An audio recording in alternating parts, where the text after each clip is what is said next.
Pemberhentian atau pemutusan hubungan kerja. Jadi, pemberhentian hubungan kerja adalah pemutusan hubungan kerja seorang karyawan dengan suatu perusahaan atau suatu organisasi dalam suatu perusahaan. Pasal 150 tentang Ketenagakerjaan Undang-Undang Ketenagakerjaan Nomor 13 Tahun 2003. Ketentuan pemutusan hubungan kerja dalam undang-undang meliputi pemutusan hubungan kerja yang terjadi di badan usaha yang berbadan hukum atau tidak, milik orang perseorangan, milik persekutuan, atau milik badan hukum, baik milik swasta maupun milik negara. Usaha-usaha sosial dan usaha-usaha lain yang mempunyai pengurus dan mempekerjakan orang lain dengan membayarkan upah atau imbalan dalam bentuk yang lain. Yang kedua, selanjutnya yaitu alasan pemberhentian atau pemutusan hubungan kerja. Yang pertama itu atas dasar Undang-Undang Nomor 13 Tahun 2003. Undang-undang dapat menyebabkan seorang karyawan harus diberhentikan dari suatu perusahaan. Misalnya, karyawan anak-anak, warga negara asing, atau karyawan yang terlibat organisasi terlarang. Yang kedua, keinginan perusahaan. Keinginan perusahaan dapat menyebabkan diberhentikannya seorang karyawan, baik secara terhormat maupun secara dipecat. Biasanya disebabkan karena hal-hal berikut. Yang pertama itu karena karyawan tidak mampu menyelesaikan pekerjaannya dengan baik. Yang kedua, perilaku dan disiplinnya kurang baik. Yang ketiga, melanggar peraturan dan tata tertib perusahaan. Yang keempat, tidak dapat bekerja sama dan terjadi konflik dengan karyawan yang lain. Yang kelima yaitu melakukan tindakan amoral dalam perusahaan. Selanjutnya adalah mengenai pasal 158 Undang-Undang Perburuhan Nomor 13 Tahun 2003. Perusahaan dapat melakukan PHK bila karyawan atau buruh melakukan kesalahan berat sebagai berikut. Yang pertama itu melakukan penipuan, kedua pencurian, ketiga penggelapan barang dan atau uang milik perusahaan, yang keempat memberikan keterangan palsu atau yang dipalsukan sehingga merugikan perusahaan, terus mabuk, meminum minuman keras yang memabukkan, memakai dan atau mengedarkan narkotika, psikotropika dan zat adiktif lainnya di lingkungan kerja, perbuatan asusila atau perjudian di lingkungan kerja.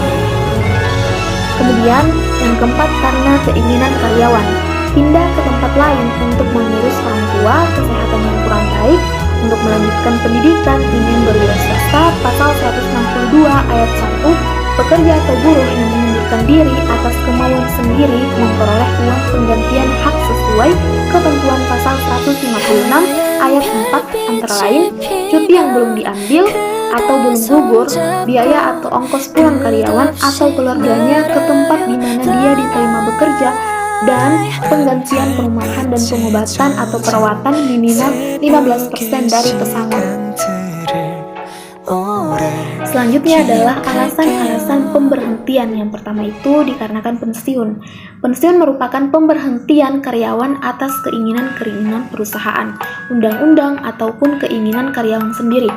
Keinginan perusahaan mempensiunkan karyawan karena produktivitas kerjanya rendah sebagai akibat usia lanjut, cacat fisik, kecelakaan dalam melaksanakan pekerjaan, dan sebagainya.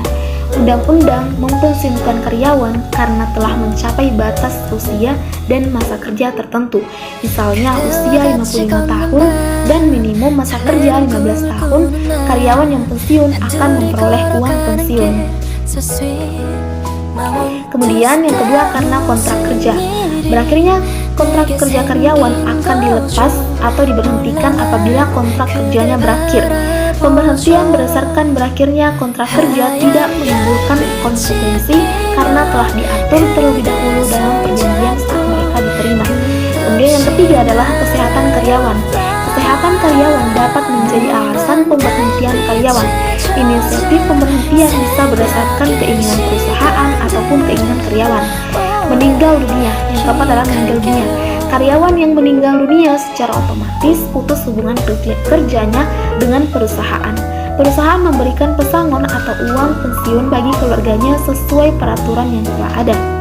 Kemudian yang kelima yaitu perusahaan dilikuidasi. Karyawan akan dilepas bila perusahaan dilikuidasi atau ditutup karena bangkrut. Bangkrutnya perusahaan harus berdasarkan ketentuan hukum yang berlaku, sedangkan karyawan yang dilepas atau PHK harus mendapatkan pesangon sesuai dengan kebutuhan pemerintah, sesuai dengan ketentuan pemerintah. Selanjutnya atau yang terakhir yaitu tentang pemutusan hubungan kerja.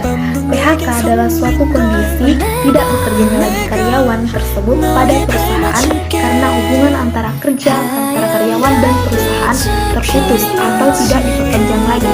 Ketentuan mengenai PHK meliputi pemutusan hubungan kerja yang terjadi di badan usaha yang berbadan hukum atau tidak, milik orang perseorangan, milik persekutuan atau milik badan hukum, baik milik swasta maupun milik negara, maupun usaha-usaha sosial dan usaha-usaha lain yang mempunyai pengurus dan mempekerjakan orang lain dengan membayar upah atau imbalan dalam bentuk yang lain. Kemudian selanjutnya yaitu dampak PHK bagi perusahaan. Yang pertama itu terhentinya produksi sementara, yang kedua harus mencari penggantinya dengan karyawan yang baru, yang ketiga melepas karyawan yang sudah berpengalaman dan senior, yang keempat memerlukan biaya yang besar bagi merekrut karyawan lagi. Kemudian dampak bagi karyawan yang pertama itu timbulnya situasi yang tidak enak karena harus mengganggu. Yang kedua, terputusnya hubungan dengan teman-teman sekerja.